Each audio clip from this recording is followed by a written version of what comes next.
आज हम बात करेंगे ह्यूमन बॉडी या ह्यूमन एनसाइक्लोपीडिया की। किस प्रकार से हम एक ही मॉडल के द्वारा मानव के शरीर में पाए जाने वाले विभिन्न तंत्रों को स्पष्ट कर सकते हैं। इस मॉडल की सहायता से हम आसानी से समझ सकते हैं। अगर हम देखें परिसंचरण तंत्र, सर्कुलेटरी सिस्टम, जो सर्कुलेटरी सिस्टम है इसमें आर्टरीज, वेन्स और हार्ट को हम यहाँ पर एक्सप्लेन कर सकते हैं। जो यहाँ पर आपको ब्लू कलर से दिखाई दे रही हैं ये वेन्स हैं, और जो रेड कलर से आपको यहाँ दिखाई दे रही हैं वो आर्टरीज हैं।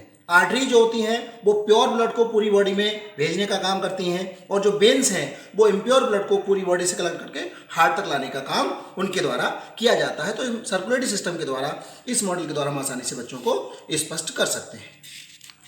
इसके बाद अगर हम देखें पेशीय तंत्र, मस्कुलर सिस्टम, मानव के शरीर में लगभग 600 के आसपास पेशियां पाई जाती हैं। वो पेशियां कहाँ पर अधिक होती हैं, कहाँ पर कम होती हैं, इस चित्र की सहायता से, इस मॉडल की सहायता से हम आसानी से बच्चों को इसके बारे में बता सकते हैं।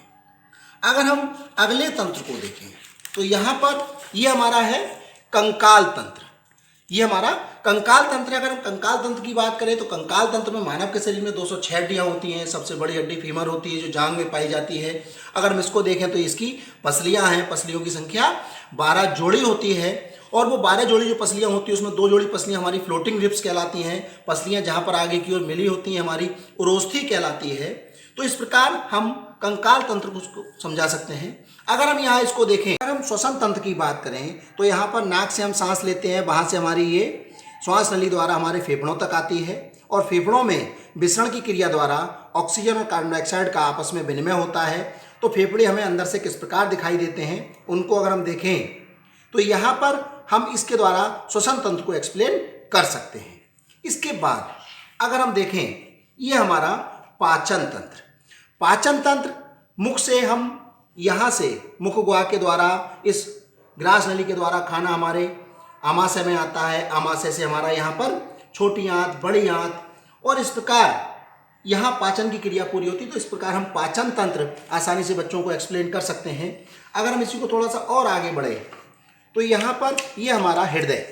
हृदय कैसा होता है? मानव का हृदय जो होता है वो चतुर्वेश में होता है। इसमें 4 वेश होते हैं, जिसमें 2 आलिंद होते हैं, 2 निलय होते हैं। अगर हम इसको अंदर से देखें तो यहाँ पर हमें क्या दिखाई दे रहा है? ये हमारा नीचे वाला हिस्सा हमारा ये क्या कहलाते हैं? निलय कहलाते हैं, और ऊपर वाला भाग हमारा ये आलिंद कहलाता है। तो इस प्रकार हम हृदय को एक्सप्लेन कर सकते हैं। अगर हम इसको नीचे की तरफ देखें तो यहाँ पर ये हमारे वृक्क हैं। वृक्क की संख्या 2 होती है, जिनको हम किडनी कहते हैं, और यहाँ पर ये हमारे उत्सर्जन तंत्र का एक महत्वपूर्ण भाग है। तो किस प्रकार अगर हम देखें वृक्क को, अगर हम अंदर से देखें तो इसका कौन सा भाग कॉर्टेक्स है, कौन सा भाग मेडुला है, और अगर हम इसको नीचे देखें तो यहाँ पर ये मस्तिष्क अगर हम देखें, और पीछे जो हमारा कशेरुकाएं हैं, कशेरुकदंड है। तो आसानी से इस मॉडल के द्वारा हम विभिन्न तंत्रों को, मानव के शरीर में पाए जाने वाले विभिन्न तंत्रों को बच्चों को आसानी से समझा सकते हैं। अगर ये आपको वीडियो पसंद आए तो इसको लाइक और चैनल को सब्सक्राइब करना न भूलें।